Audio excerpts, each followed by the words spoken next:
Coba lihat di Quran surah ke-7 Al-A'raf ayat 96. Itu kalau kita kompak ya teman-teman sekalian. Kita beri contoh di Indonesia aja yang mayoritas muslim itu. Ya, kita coba mulai dimulai di kajian kita di Wira ini. Ya, kita konsisten ikuti ini. Coba lihat ayatnya. Walau anna ahlal qura amanu iman wattaqau taqwa la fatahna alaihim barakatim minas samai wal ard. Kalaulah satu penghuni itu, satu tempat. Qura itu jamak dari qaryah. Qaryah jadi qura. Ya, kalau kita ambil negara lah, kita satu negara. Desa bentuk jadi negara, bangsa. Skala kecilnya di kabupaten kan banyak desa itu. Kabupaten. Ya kalau belum bisa senegara, kabupaten A, kabupaten B, provinsi A, provinsi B. Coba kasih contoh kalau nggak percaya ini, kasih contoh. Walaupun kita harus melewati ujian. Ujian itu pasti ada.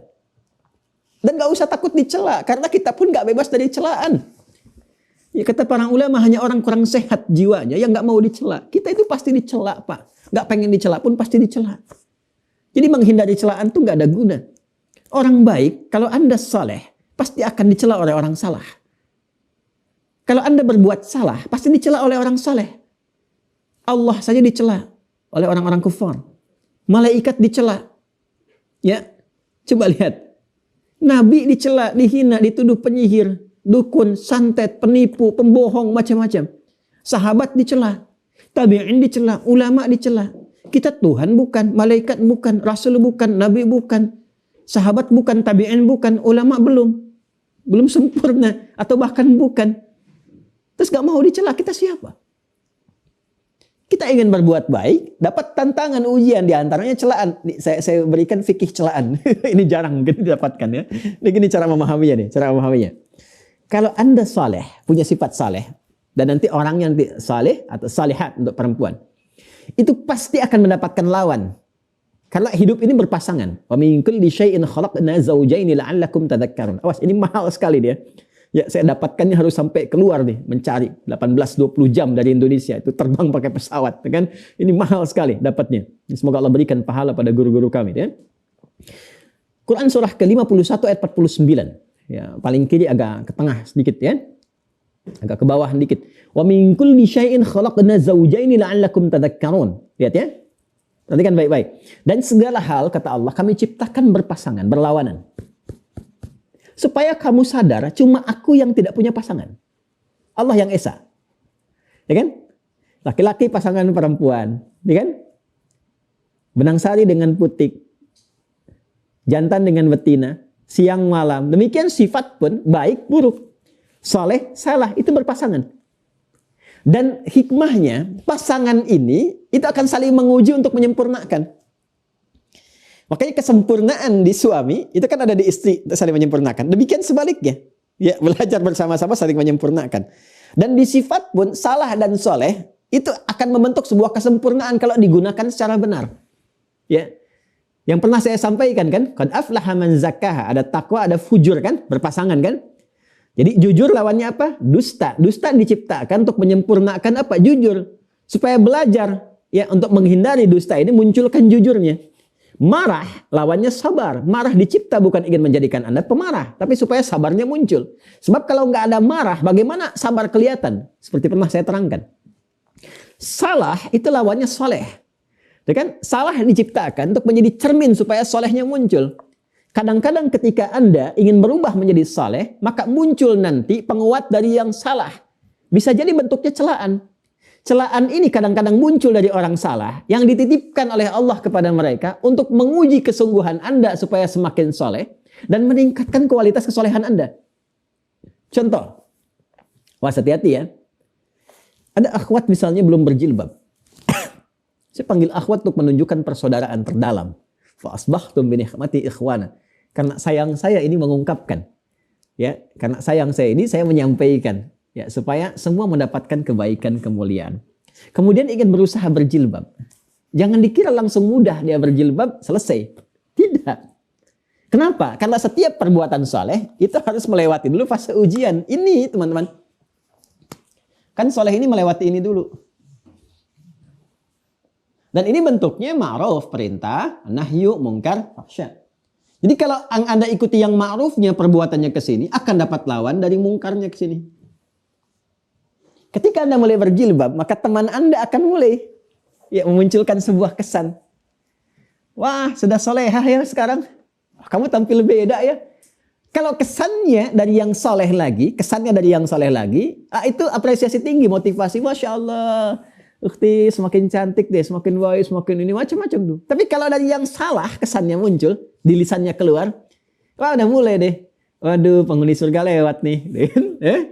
Waduh, solehah lewat nih, gitu kan. Kayaknya udah gak sama kita lagi nih, gitu kan.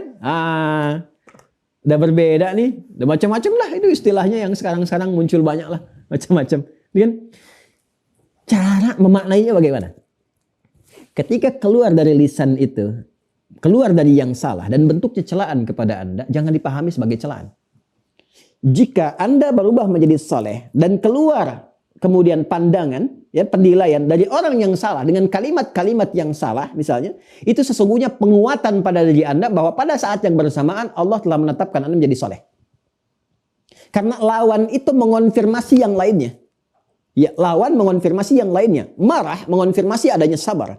Dusta mengonfirmasi adanya jujur. Salah mengonfirmasi adanya soleh. Jadi ketika orang salah memberikan celaan kepada Anda, salah itu kan mencela lawannya. Gak mungkin memuji lawan, tapi mencelaknya. Kalaupun dia memunculkan kalimat yang baik, itu nadanya sindiran. Tetap ada unsur salahnya. Karena dari yang salah ini keluarnya negatif, gak mungkin positif. Jelas ya? Jadi ketika keluar dari yang salah atas kesolehan Anda, itu sebetulnya konfirmasi kesolehan Anda. Bukan celaan yang ditujukan kepada Anda. Jadi jangan marah kalau dicela oleh orang salah.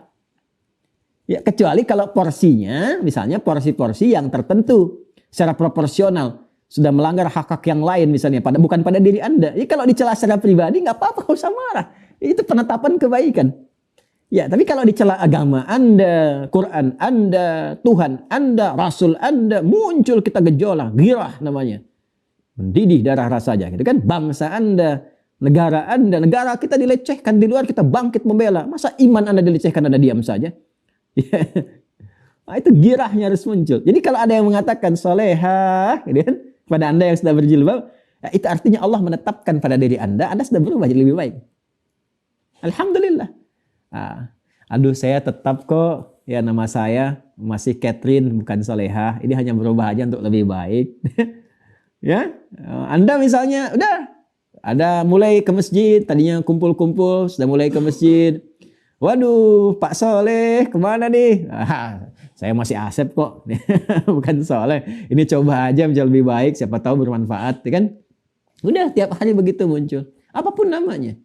Nah, demikian cara menyikapinya teman-teman sekalian. Jadi tempatkan Allah dan Rasul itu pada tempat yang pertama. Cinta pertama kita dalam jiwa. Kalau itu sudah ada, nanti hasilnya akan terlihat. Seperti Bilal itu loh. Ya, yang dicambuk, ahad. Setelah itu apa? Ya, setelah berpeluh-peluh lelah. Itu kan setiap lelahnya ada pahalanya. Mohon maaf ya. Mohon maaf sekali. Ya, orang lain pun sama, lelah juga. Lelah juga. Apa Anda pikir yang tidak beriman lelah? Lelah. Sama lelahnya. Tapi iman kita memberikan perbedaan. Nanti hasilnya akan memberikan perbedaan. Ya, mereka bekerja, kita bekerja. Mereka berusaha, kita berusaha. Tapi ketika Anda berusaha dengan iman, nanti hasilnya akan beda. Coba lihat akhirnya. Ya, kan sekarang orang bikin tagline, ya kebahagiaan itu di akhirnya gitu kan. Ya coba lihat pakai apa tuh kalau mau hakiki pakai iman. Jelas ya? Jadi saya ingin katakan bahwa ayo mulai dulu sampai Anda merasakan kenikmatannya, sampai mendapatkan halawah itu. Nanti kalau sudah dapat halawahnya, nggak terekspresikan, nikmat. Justru ketika nggak mendapatkan tempat sholat itu yang sesuai dengan kebiasaan Anda, itu gelisah. Nikmat sholat fardu memburu sholat sunnah. Begitu ketinggalan sholat sunnah bisa gelisah, nangis Anda. Ya, ada orang yang ketinggalan tahajud terlambat dikit aja menjelang subuh dia bangun, nangis sampai dia tutup dengan amalan apa supaya mengganti tahajudnya semalam. Padahal sunnah hukumnya. Ya, dia bangun kesiangan hari Senin, nangis dia, Allah, kok terlambat saya bangun Senin ini, saya nggak puasa. Ya kan? Ada perasaan begitu. Tapi nanti kalau fikihnya udah banyak, udah dalam, dia tenang lagi, ganti lagi dengan yang lain, amal lain.